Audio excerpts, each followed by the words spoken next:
अमावस्या की रात्रि, मुंशी प्रेमचंद की कहानी। दिवाली की संध्या थी। श्रीनगर के घरों और खंडरों के भी भाग्य चमक उठे थे।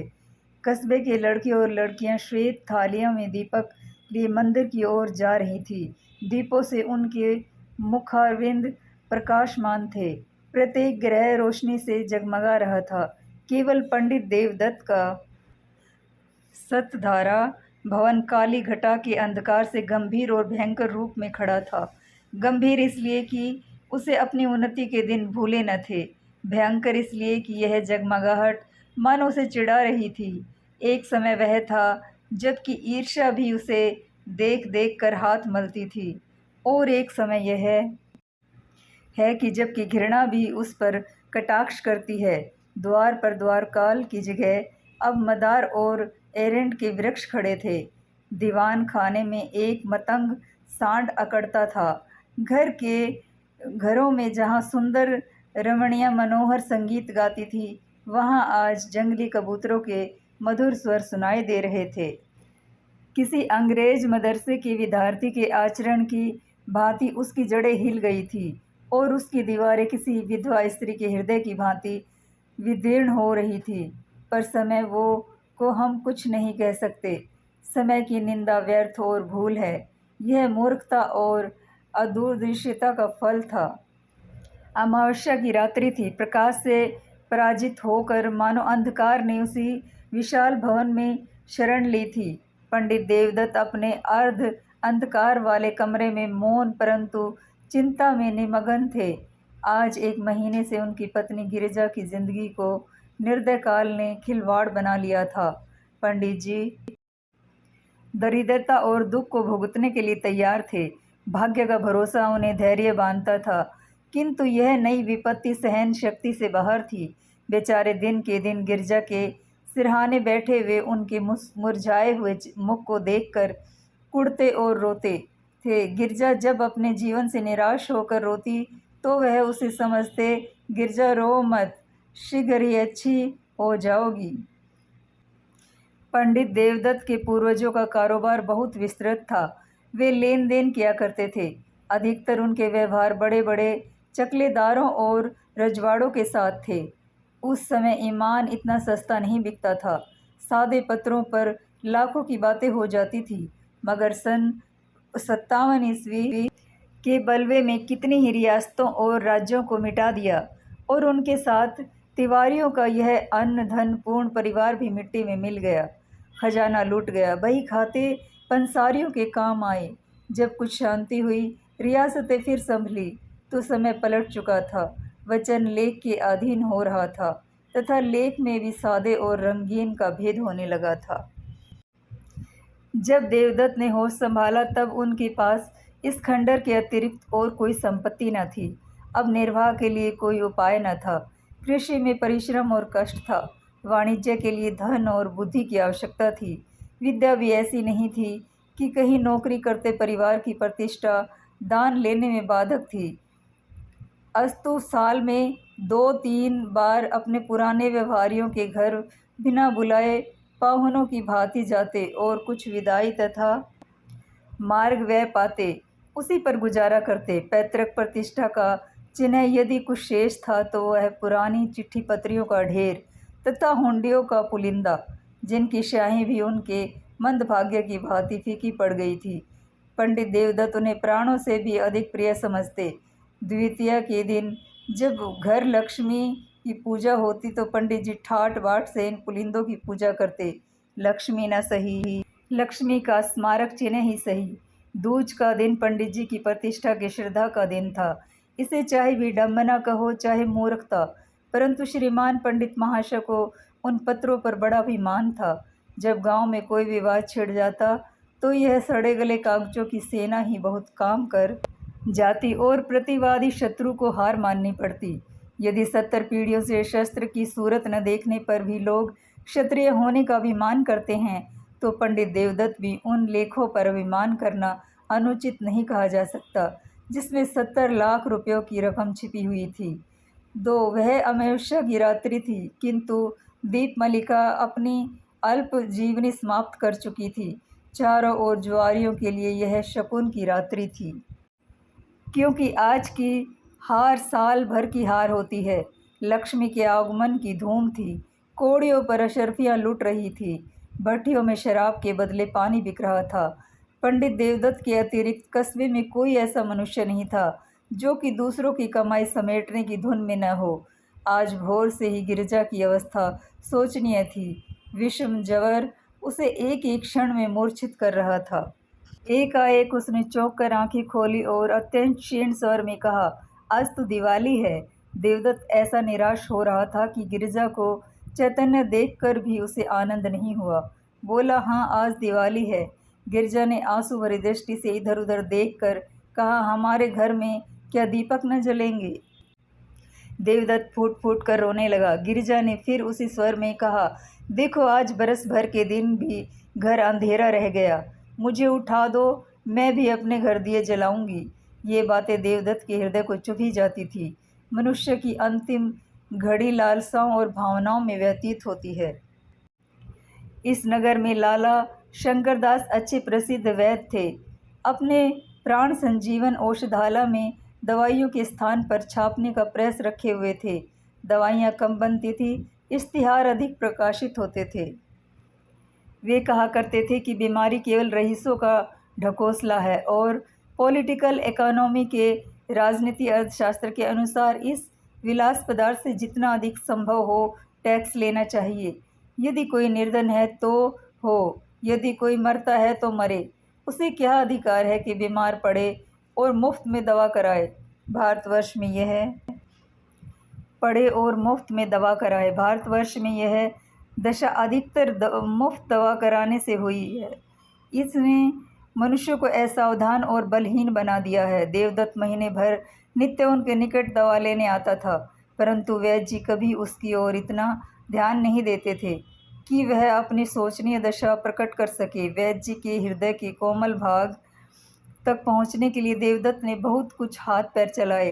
वह आंखों से आंसू भरे आता, किंतु वैद्य जी का हृदय ठोस था, उसमें कोमल भाव था ही नहीं। वही अमावस्या की डरावनी रात थी।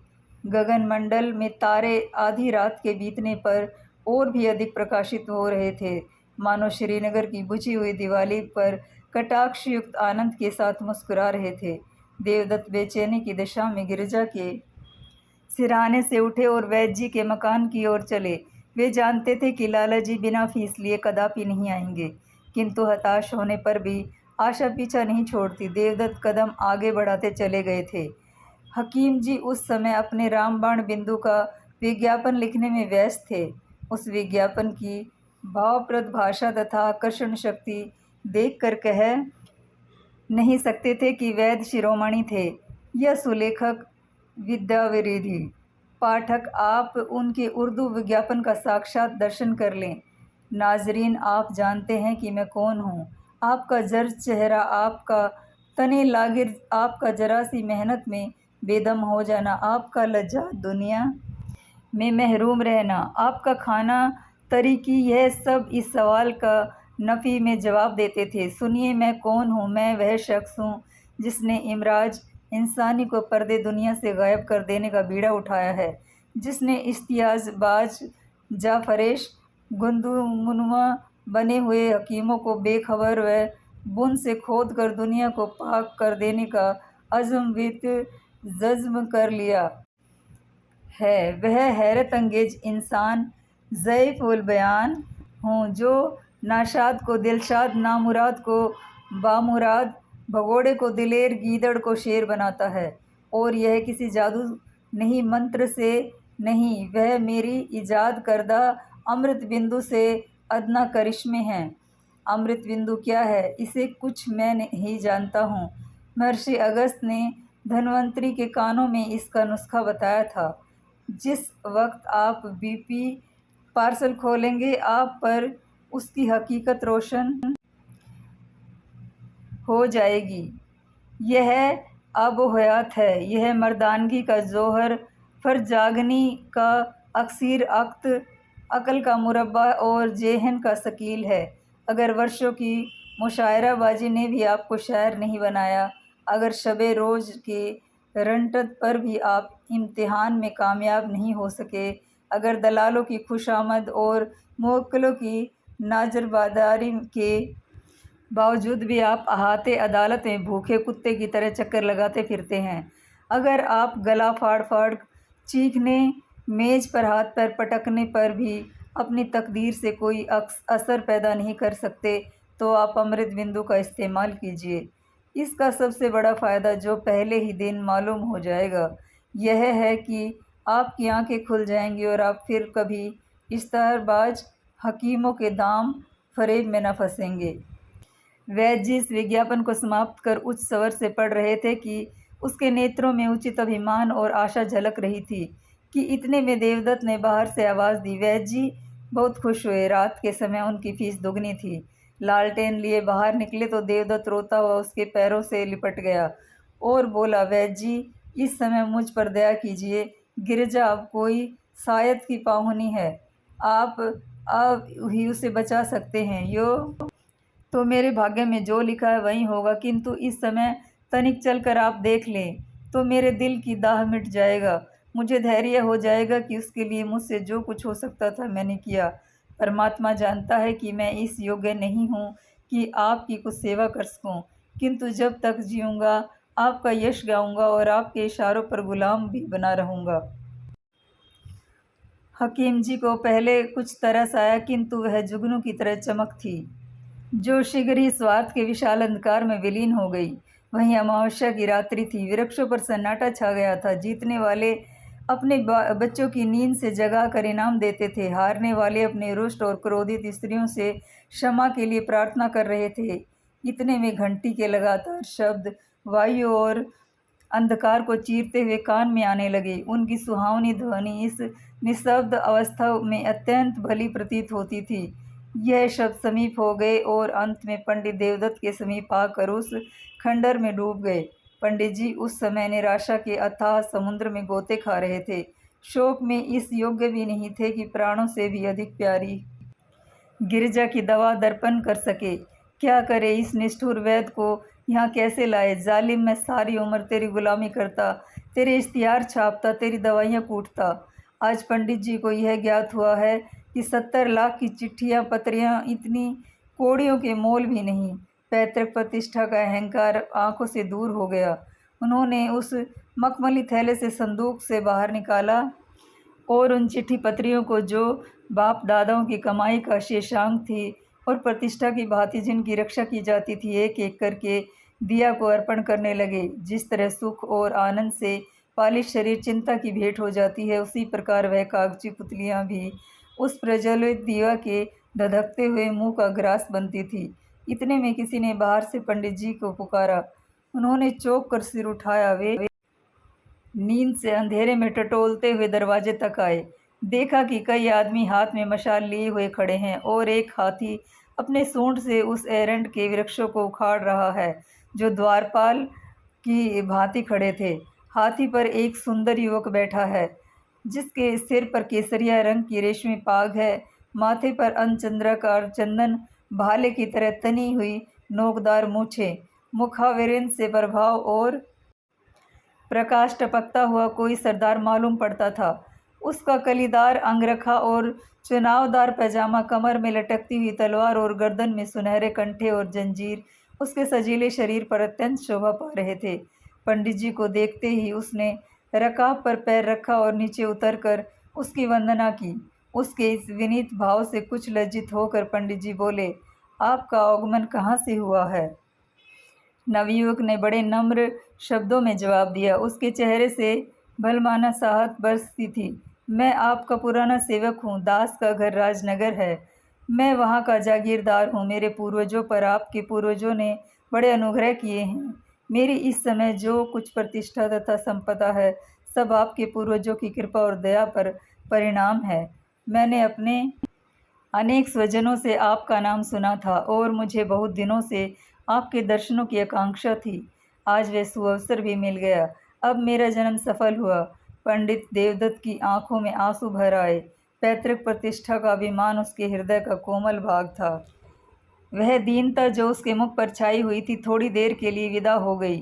वे गंभीर भाव धारण करके बोले, यह आपका अनुग्रह है जो ऐसा कहते हैं, नहीं तो मुझ जैसे कपूत में तो इतनी भी योग्यता नहीं है जो अपने को उन लोगों की संतति कह सकूं। इतने में नौकरों ने आंगन में फर्श बिछा दिया। दोनों आदमी उस पर बैठे और बातें होने लगी, वे बातें जिनका प्रत्येक शब्द पंडित जी के मुख से इस तरह प्रफुल्लित कर रहा था जिस तरह प्रातःकाल की वायु फूलों को खिला देती है। पंडित जी के पितामह ने नवयुवक ठाकुर के पितामह को 2500 रुपये कर्ज दिए थे। ठाकुर अब गया में जाकर अपने पूर्वजों का श्राद्ध करना चाहता था, इसलिए ज़रूरी था कि उनके जिम्मे जो कुछ ऋण हो उसकी एक कौड़ी चुका दी जाए। ठाकुर को पुराने बही खाते में यह ऋण दिखाई दिया। 25 के अब 75,000 हो चुके। वहीं ऋण चुका देने के लिए ठाकुर आया था। धर्म ही वह शक्ति है जो अंतःकरण में ओजस्वी विचारों को पैदा करती है।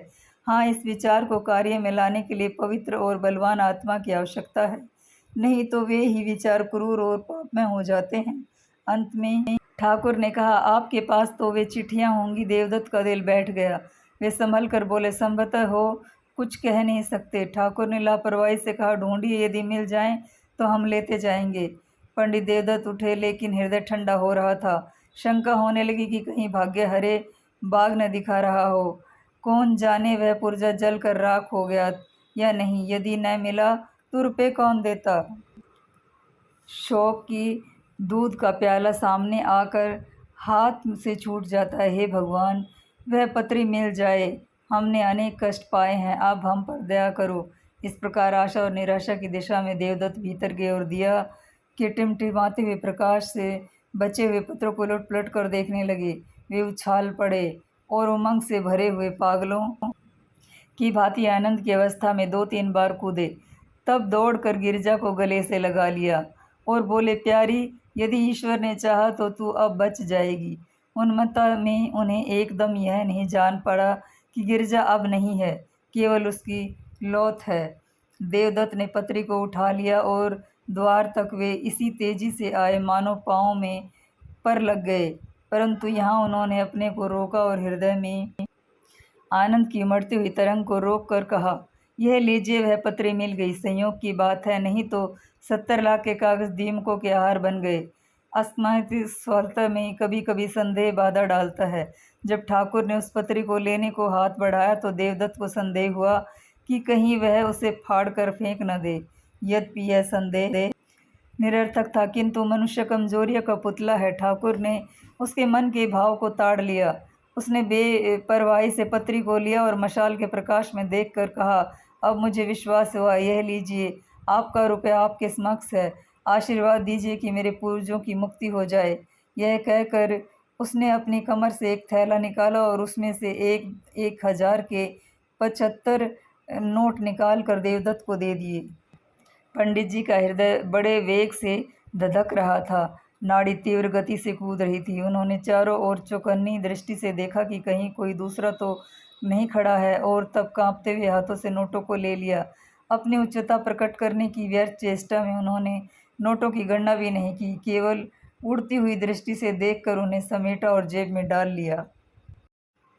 वही अमावस्या की रात्रि थी। स्वर्गीय दीपक भी धुंधले हो चुके थे। उनकी यात्रा सूर्य नारायण के आने की सूचना दे रही थी। उचालय फिरोजी बाना पहन चुका था। अस्ताचल में भी हल्के श्वेत रंग की आभा दिखाई दे रही थी। पंडित देवदत्त ठाकुर को विदा करके घर चले। उस समय उनका हृदय उदारता के निर्मल प्रकाश से प्रकाशित हो रहा था।